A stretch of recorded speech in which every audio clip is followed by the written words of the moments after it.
Hello friends, welcome to ज्ञान केंद्र coaching classes. दोस्तों, आज की वीडियो में हम लोग सीखेंगे प्रेजेंट परफेक्ट टेंस के बारे में। अगर आपने इसके पहले की अपलोड की गई 3 वीडियो को नहीं देखा है तो उसको आप जाकर देख लीजिए, जिसका लिंक इस वीडियो के डिस्क्रिप्शन बॉक्स में दिया गया है। तो चलिए दोस्तों, स्टार्ट करते हैं वीडियो।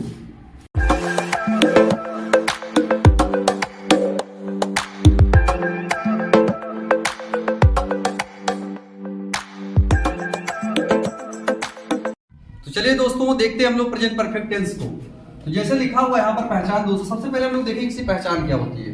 तो देखिए यहाँ पर पहचान में लिखा है कि जिन हिंदी वाक्यों के अंत में चुका है, चुकी है, चुके हैं अथवा या है, ई है, ए है आदि शब्द आते हैं, उन्हें प्रेजेंट परफेक्ट टेंस का वाक्य कहते हैं। तो दोस्तों, आपको इसकी पहचान अगर पता रहेगी कि इसकी पहचान क्या होती है तो आप किसी भी सेंटेंस को आसानी से ट्रांसलेट कर ले जाएंगे। तो एक बार फिर से देखते हैं इसकी पहचान को। जिन हिंदी वाक्यों के अंत में चुका है, चुकी है, चुके हैं अथवा या है, ई है, ए है आदि शब्द आते हैं, उन्हें प्रेजेंट परफेक्ट टेंस का वाक्य कहते हैं। तो ऐसे वाक्य को क्या कहा जाता है? प्रेजेंट परफेक्ट टेंस का वाक्य कहा जाता है। तो दोस्तों, अब हम लोग सीखेंगे इसकी हेल्पिंग वर्ब क्या होती है। देखिए यहाँ पर लिखा हुआ हेल्पिंग वर्ब इसकी होती है हैज और हैड। हेल्पिंग वर्ब क्या होती है? हैज और हैड। तो देखिए दोस्तों, इसकी हेल्पिंग वर्ब आपको लर्न होनी चाहिए। अब हम लोग देखेंगे अफर्मेटिव सेंटेंस को। तो देखिए पहला सेंटेंस हम लोग पढ़ेंगे अफर्मेटिव सेंटेंस। तो इसका स्ट्रक्चर देखिए यहाँ पर दिया गया है। सबसे पहले क्या लिखते हैं हम लोग? सब्जेक्ट, उसके बाद हेल्पिंग वर्ब लिखी जाएगी। तो हेल्पिंग वर्ब में क्या होगी? हैज और हैव होगी। उसके बाद वर्ब की थर्ड फॉर्म लिखी जाएगी, प्लस ऑब्जेक्ट होगा। उसके बाद लास्ट में क्या लिखते हैं हम लोग? रिमेनिंग वर्ड लिखते हैं। तो दोस्तों देखिए, अब इसको एग्जांपल थ्रू हम लोग एक्सप्लेन करेंगे। अब इसमें जैसे एग्जांपल दिया गया है, पहला है वह पत्र पढ़ चुका है। वह पत्र पढ़ चुका है। तो चलिए ट्रांसलेट करते हैं। तो वह को इंग्लिश में बोलते हैं ही। हेल्पिंग वर्ब लगाएंगे हम लोग यहाँ पर हैज। उसके बाद वर्ब की थर्ड फॉर्म लगाएंगे। तो पढ़ना होता है रीड माने, तो इसका थर्ड फॉर्म होता है red, R-E-A-D। He has red पत्र। पत्र को बोलते हैं लेटर, तो he has read a letter. वह पत्र पढ़ चुका है। तो देखिए दोस्तों, इसका बन गया इस तरह से। अब इसके बाद हम देखेंगे मैं खाना बना चुकी हूं। तो इसका हो जाएगा आई। मैं को इंग्लिश बोलते हैं आई, और यहाँ पर हेल्पिंग वर्ब लगाई जाएगी हैव। आई हैव बना चुकी हूं, तो इसको कुकड बोलते हैं, या फिर मेड भी बोल सकते हैं, मेड। तो यहाँ पर कुकड लिखेंगे। I have cooked, I have cooked the food. I have cooked the food. मैं खाना बना चुकी हूं। तीसरा सेंटेंस लिखा हुआ है वे स्कूल जा चुके हैं। इसका हो जाएगा they have gone to school. They have gone to school. वे स्कूल जा चुके हैं। अब इसके बाद अगला सेंटेंस लिखा है उसने किताब पढ़ लिया है। तो यहां पर आप दोस्तों ध्यान दीजिए कि उसने है, तो उसने की इंग्लिश हम लिखेंगे क्या? यहाँ पर बात यहाँ पर फंस गई कि उसने के लिए हम क्या यूज करेंगे। ध्यान दीजिए, उसने किताब पढ़ लिया है, तो यहाँ पर यार लड़की हो सकती है या फिर लड़का हो सकता है, यानी कि इस सब्जेक्ट के लिए आप मेल या फीमेल दोनों में से कोई एक यूज कर सकते हो। तो यहाँ पर हम क्या यूज करेंगे? ऑब्लिक करके दोनों यूज कर सकते हैं। तो यहाँ पर लिखा जाएगा ही या फिर सी, इन दोनों में से कोई एक सब्जेक्ट लिखा जाएगा। तो यहाँ पर ऑब्लिक का मतलब होता है चाहे ये हो सकता है या तो फिर ये हो सकता है। तो आप जब सेंटेंस लिखेंगे तो दोनों को आप ऐसे करके लिख सकते हो। तो ये हो गया ही सी, फिर उसके बाद लगाएंगे helping verb has. He she has पढ़ लिया है, तो क्या हो जाएगा? Read, read book. He she has read the book. अब अगला सेंटेंस लिखा है राम घर गया है। राम घर गया है। तो राम एक नाम है, तो पहले लिखेंगे हम राम को सब्जेक्ट की प्लेस पे। उसके बाद क्या लिखा जाएगा? हेल्पिंग वर्ब लिखेंगे। तो राम के अनुसार क्या लिखेंगे हम लोग? हैज लिखेंगे। राम हैज गया है, तो गया का मतलब जाना, तो इसका थर्ड फॉर्म क्या हो जाएगा? Gone. Ram has gone home. Ram has gone home. तो देखिए दोस्तों, इस तरह से मैंने बना लिया, लेकिन अब आपको कंफ्यूजन यहाँ पर होगी कि यहाँ पर जो कि हमने हैज इसके साथ क्यों लगाया, यहाँ पर आई के साथ हैज क्यों लगाया, मतलब ये हेल्पिंग वर्ब किसके साथ यूज करते हैं, ये अभी आपको डाउट्स होगा, थोड़ा सा क्लियरेंस नहीं होगी इसमें। अब हम लोग देखेंगे इसका नोट्स है। नोट्स का मतलब है कि कैसे हम लोग यहाँ पर हैज लगाएंगे या फिर हैव लगाएंगे, उसको हम लोग सीखेंगे। तो चलिए दोस्तों, सीखते हैं कि हैज किसके साथ लगाते हैं। बताया गया है कि ही सी इट नेम तथा सिंगुलर सब्जेक्ट्स के साथ हम हेल्पिंग वर्ब हैज का यूज करते हैं। देखिए दोस्तों, आपको यहाँ पर जो नोट है इसके थ्रू आपको समझ में आ गया होगा कि हैज का यूज जो है हम लोग किसके साथ करेंगे, ही सी इट और नेम या फिर कोई सिंगुलर सब्जेक्ट रहेगा तो उसके साथ किया जाएगा। अब नोट नंबर 2 लिखा हुआ है कि आई वी यू दे तथा प्लूरल सब्जेक्ट्स के साथ हेल्पिंग वर्ब का कौन सा फॉर्म यूज करेंगे हम लोग, हैव का यूज करेंगे। हेल्पिंग वर्ब कौन सी लगाई जाएगी, हैव लगाई जाएगी। अब तीसरा नोट देखिए यहाँ पर लिखा हुआ इंपॉर्टेंट। तो दोस्तों आपको ध्यान रखना है कि प्रेजेंट परफेक्ट टेंस में मेन वर्ब की थर्ड फॉर्म, मेन वर्ब की थर्ड फॉर्म अर्थात वी थर्ड का यूज करते हैं हम लोग। जो इसमें प्रेजेंट परफेक्ट टेंस में जब मेन वर्ब लगाई जाएगी तो वह कौन सी फॉर्म में आएगी, हमेशा थर्ड फॉर्म में आएगी। अब चलिए दोस्तों एग्जांपल थ्रू हम लोग क्लियर करते हैं कैसे कैसे इसका ट्रांसलेशन किया जाएगा सेंटेंसेस का। तो पहला सेंटेंस लिखा है कि वह पानी पी चुकी है। दोस्तों क्या लिखा है सेंटेंस, वह पानी पी चुकी है। तो इसमें देखिए हो जाएगा वह का हो जाएगा सी, फिर सी के अकॉर्डिंग क्या लगाएंगे हम लोग, देखिए नोट में बताया कि आपको क्या लगाना है, हैज लगाना है। तो सी हैज पी चुकी है तो हो जाएगा सी हैज ड्रंक, वर्ब का थर्ड फॉर्म लगाएंगे मेन वर्ब का तो हो जाएगा ड्रंक। सी हैज ड्रंक, पानी पी चुकी है तो क्या लिखेंगे, water, she has drunk water. ये देखिए हो गया। इसी तरीके से हम लिखेंगे अगला सेंटेंस देखेंगे तो लिखा हुआ सेंटेंस मैंने ग्रामर पढ़ा दिया है। तो हो जाएगा इसमें मैंने का हो जाएगा आई और आई के अकॉर्डिंग क्या लगाएंगे, हैव लगाएंगे। यहाँ दिखाया गया आई वी यू दे के साथ हम क्या लगाते हैं, हैव का यूज करते हैं। आई हैव पढ़ा दिया तो पढ़ाना को बोलते हैं टीच, इसका वर्ब थर्ड फॉर्म लिखेंगे हम लोग टॉट हो जाएगा। I have taught grammar, I have taught grammar. अब तीसरा सेंटेंस लिखा हुआ है सुमित ने चाय पी लिया है। तो हो जाएगा इसका सुमित, जो कि एक नाम है इसके अकॉर्डिंग हैज का यूज करेंगे। सुमित हैज पी लिया है तो हो जाएगा टेकन, सुमित हैज टेकन क्या पी लिया है, चाय पी लिया है। तो यहाँ पर क्या लगाएंगे हम, T, Sumit has taken T. ये देखिए हो गया। अगला सेंटेंस लिखा है कि सृष्टि सो चुकी है, सृष्टि सो चुकी है। तो इसका हो जाएगा सृष्टि, नाम है तो इसके अकॉर्डिंग क्या लगाएंगे, हैज लगाएंगे। सृष्टि हैज सो चुकी, तो सोना होता है स्लीप, माने इसका थर्ड फॉर्म होता है स्लेप्ट। तो सृष्टि हैज स्लेप्ट। ये देखिए हो गया। अब अगला सेंटेंस लिखा है कि हम बाजार जा चुके हैं। तो हम का होता है वी, तो यहां पर क्या लिखेंगे वी, और वी के अकॉर्डिंग क्या लगाते हैं हम लोग, हैव का यूज करते हैं हेल्पिंग वर्ब। तो वी हैव जा चुके हैं तो हो जाएगा gone, we have gone to, कहां जा चुके हैं, बाजार। तो we have gone to market. तो देखिए दोस्तों इस तरह से अगर आप इन नोट्स को लर्न कर लेते हैं तो किसी भी अफर्मेटिव सेंटेंस को आप आसानी से ट्रांसलेट कर ले जाएंगे अगर वो परफेक्ट टेंस का है तब। तो दोस्तों देखिए इन नोट्स को आप अच्छे से लर्न कर लीजिए। अब हम लोग देखेंगे निगेटिव सेंटेंस और इंट्रोगेटिव सेंटेंस। तो चलिए दोस्तों आगे देखते हैं निगेटिव सेंटेंस। तो चलिए दोस्तों देखते हैं हम लोग निगेटिव सेंटेंस को। इसका स्ट्रक्चर लिखा हुआ है subject plus helping verb has या have plus not plus verb की third form plus object plus remaining word. देखिए दोस्तों किसी भी टेंस का जो हम लोग निगेटिव सेंटेंस का ट्रांसलेशन करते हैं तो इसका स्ट्रक्चर बहुत ही आसान है। आपको बस इतना ध्यान रखना है कि सबसे पहले इसमें हम क्या लिखते हैं, सब्जेक्ट लिखते हैं। और नेगेटिव सेंटेंस नेगेटिव सेंटेंस का स्ट्रक्चर अगर आप लिख रहे हो तो सबसे पहले सब्जेक्ट आएगा, उसके तुरंत बाद हेल्पिंग वर्ब आनी चाहिए और हेल्पिंग वर्ब के तुरंत बाद क्या आना चाहिए, नॉट आना चाहिए। यही इसका रूल होता है कि नेगेटिव सेंटेंस में नॉट को हम तीसरे नंबर पे लिखते हैं, अर्थात जो है सब्जेक्ट के बाद हेल्पिंग वर्ब लगाते हैं और हेल्पिंग वर्ब के बाद नेगेटिव वर्ड यानी नॉट का यूज करते हैं। तो चलिए दोस्तों देखते हैं हम लोग कुछ एग्जांपल थ्रू इसको समझते हैं। जैसे पहला सेंटेंस लिखा है उसने किताब नहीं पढ़ा है। तो यहाँ पर देखिए उसने किताब नहीं पढ़ा है तो उसने के लिए हमने क्या यूज किया था, ही या फिर सी यूज किए थे। तो हम दोनों यहाँ पर यूज कर सकते हैं। तो यहाँ पर देखिए हो जाएगा ही सी, लिख देंगे यहाँ पर हम ही या फिर सी, ही सी। और ही सी के साथ क्या लगाते हैं हम लोग, हैज का यूज करते हैं। तो यहाँ पर लगा देंगे हैज। नहीं पढ़ा है तो नॉट यहाँ लगाया जाएगा। क्या लगाएंगे हम लोग, नॉट लगाएंगे। ही सी हैज नॉट पढ़ा है तो हो जाएगा read, he she has not read the book, उसने किताब नहीं पढ़ा है।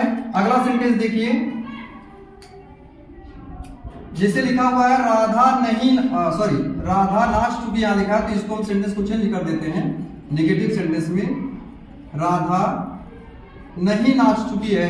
तो देखिए नेगेटिव में कन्वर्ट हो गया। अब इसको जब ट्रांसलेट करेंगे तो इसी हिसाब से किया जाएगा।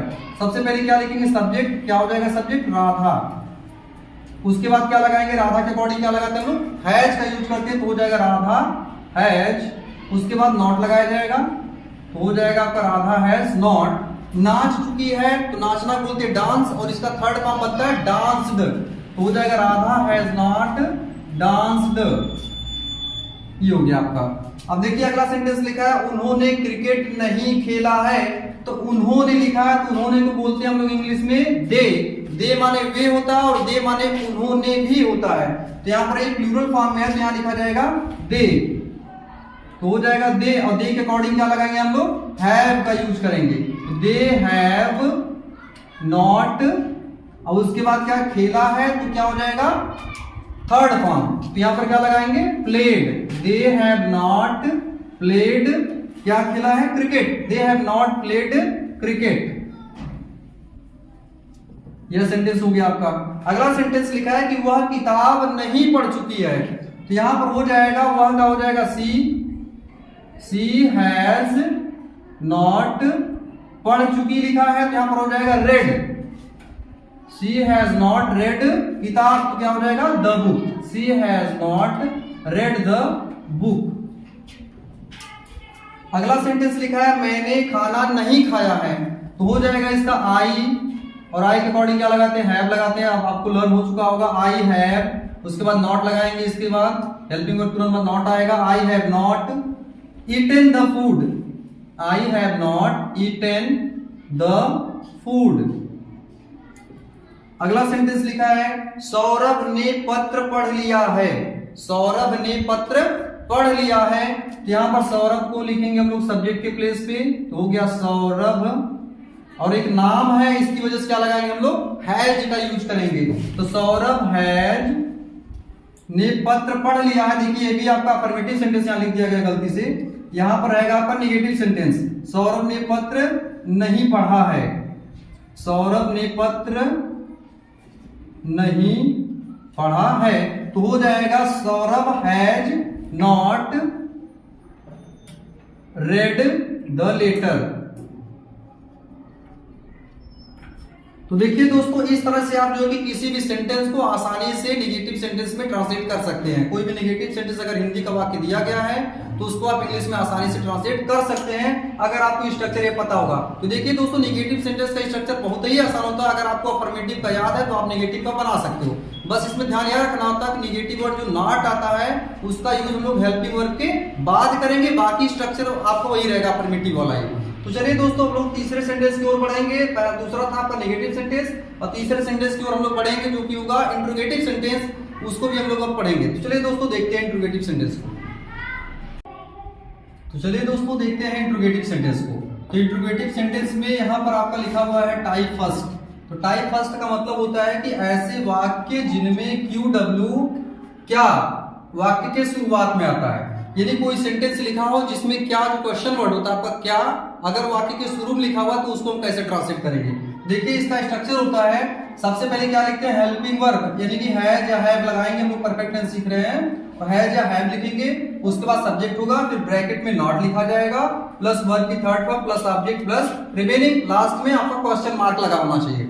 अब देखिए इसके एग्जांपल हम लोग देखेंगे तो क्लियर हो जाएगा। तो एग्जांपल में आपका लिखा हुआ क्या वह घर नहीं गई है। तो देखिए हमने पिछली वीडियो में भी आपको क्लियर किया था कि अगर सेंटेंस के शुरू में क्या आता है तो क्या की इंग्लिश नहीं लिखते हैं, बल्कि उसके प्लेस पे क्या लिखा जाता है हेल्पिंग वर्ब लिखी जाती है। तो हम देखिए क्या लगाएंगे, यहाँ पर क्या लिखा हुआ है तो हम लिखेंगे हेल्पिंग वर्ब। तो हेल्पिंग वर्ब लगे कैसे, सब्जेक्ट अकॉर्डिंग लगती है। तो सब्जेक्ट इसमें क्या है वह, तो लिखा हुआ सेंटेंस पूरा पढ़ेंगे तो पता चलेगा क्या वह घर नहीं गई है, तो इसमें वह क्या है सी है, तो सी के अकॉर्डिंग क्या लगाएंगे हैज लगाएंगे। तो यहां हो जाएगा आपका हैज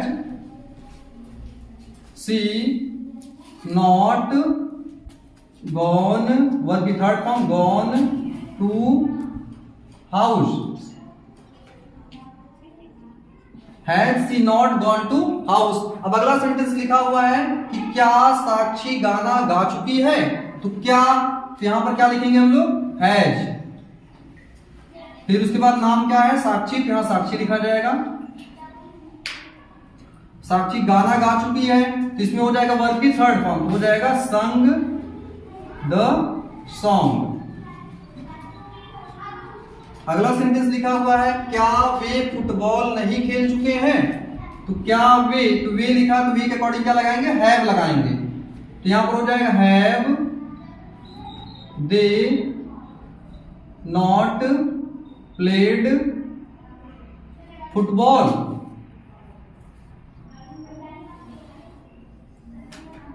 ये देखिए दोस्तों, तो इस तरीके से हम लोग टाइप फर्स्ट का आसानी से हम लोग बना ले जाएंगे। तो ये सेंटेंस आपके थे, ये मैंने बना दिया। अब देखते हैं हम लोग टाइप सेकंड को।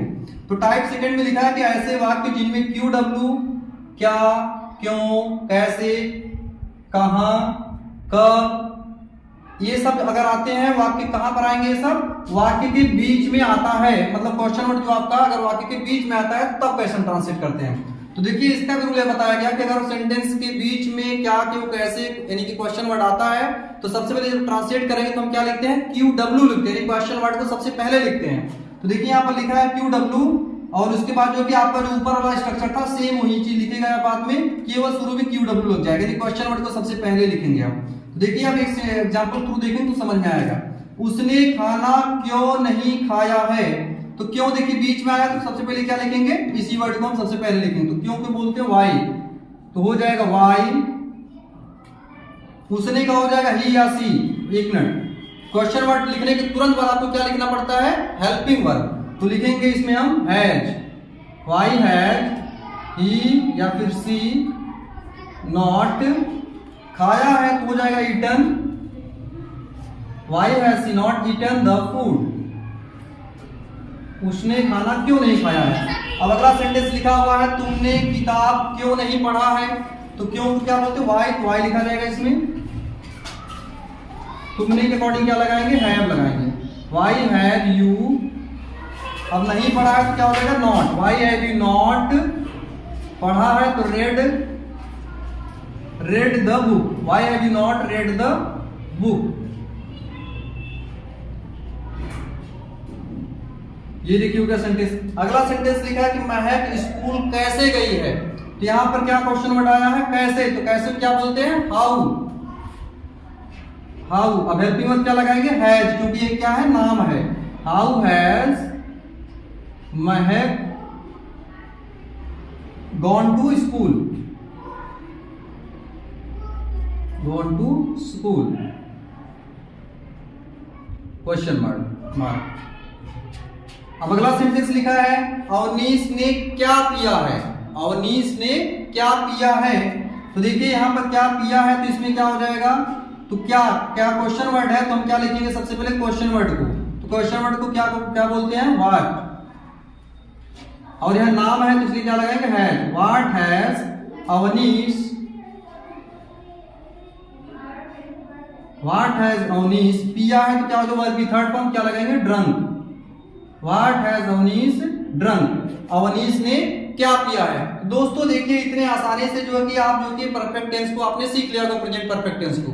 अगर जो कि ये आपको समझ में नहीं आता है तो वीडियोस को आप बार बार देखिए, इसके जो नोट्स हमने लिखवाया है नोट्स को आप अच्छे से देख लीजिए। और आपने जो है कि टेंस की जो पार्ट 1, पार्ट 2 और पार्ट 3 जो भी पार्ट मैंने अपलोड किया है, अगर आपने नहीं देखा है तो उसको जो कि आप जाकर के देख लीजिए। उसका लिंक जो है इस वीडियो के डिस्क्रिप्शन बॉक्स में डाला गया है, जिससे जो कि आपको टेंस के बारे में कोई कंफ्यूजन नहीं रहे।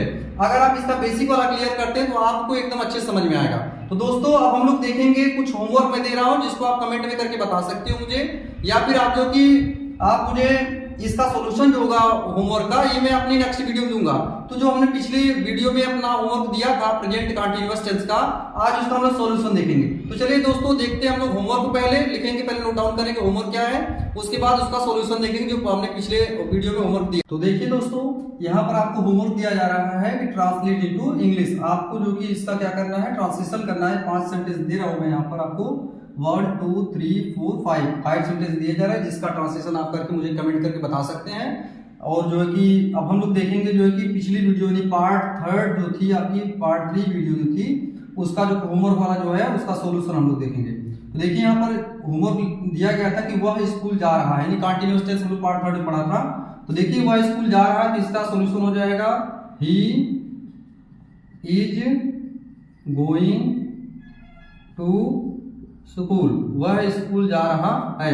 अगला सेंटेंस है मैं चाय नहीं पी रहा हूं, तो हो जाएगा I am not taking tea, I am not taking tea. Third आपका है तुम पेड़ के नीचे क्या कर रहे हो, क्वेश्चन वर्ड वाला है, तो इसमें क्या बीच में है, सबसे पहले क्या लिखेंगे व्हाट, फिर क्या तुम, तो इसके अकॉर्डिंग आर लगाया जाएगा, व्हाट आर यू डूइंग, तुम क्या कर रहे हो, कहाँ कर रहे हो, पेड़ के नीचे, तो अंडर द ट्री हो जाएगा, under the tree,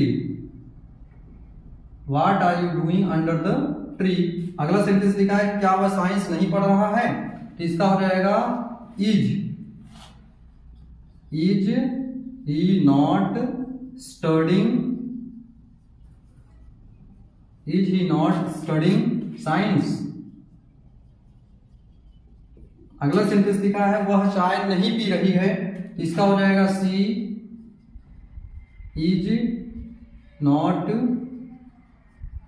taking tea. तो देखिए दोस्तों इस तरीके से जो है आप किसी भी सेंटेंस को जो कि आसानी से आप सीख सकते हो, मतलब ट्रांसलेशन करना सीख सकते हो। दोस्तों आपसे एक रिक्वेस्ट है कि अगर आपने अभी तक मेरे चैनल को सब्सक्राइब नहीं किया है तो आप मेरे चैनल को सब्सक्राइब कर लीजिए, तथा जिस किसी भी टॉपिक पर आपको इंग्लिश ग्रामर में या फिर मैथ्स में वीडियो चाहिए आप मुझे कमेंट करके बता सकते हो, और उसको मैं जो कि उस पर वीडियो बनाने की मैं पूरी कोशिश करूंगा और आपके सामने वीडियो लेके आऊंगा। तो दोस्तों आप मेरे चैनल को सब्सक्राइब कर लीजिए, लाइक कर दीजिए, तथा इस चैनल को जो है कि शेयर ज़्यादा से ज़्यादा करिए, जिससे क्या हो कि दूसरे लोग भी लाभान्वित हो इससे। तो थैंक यू दोस्तों।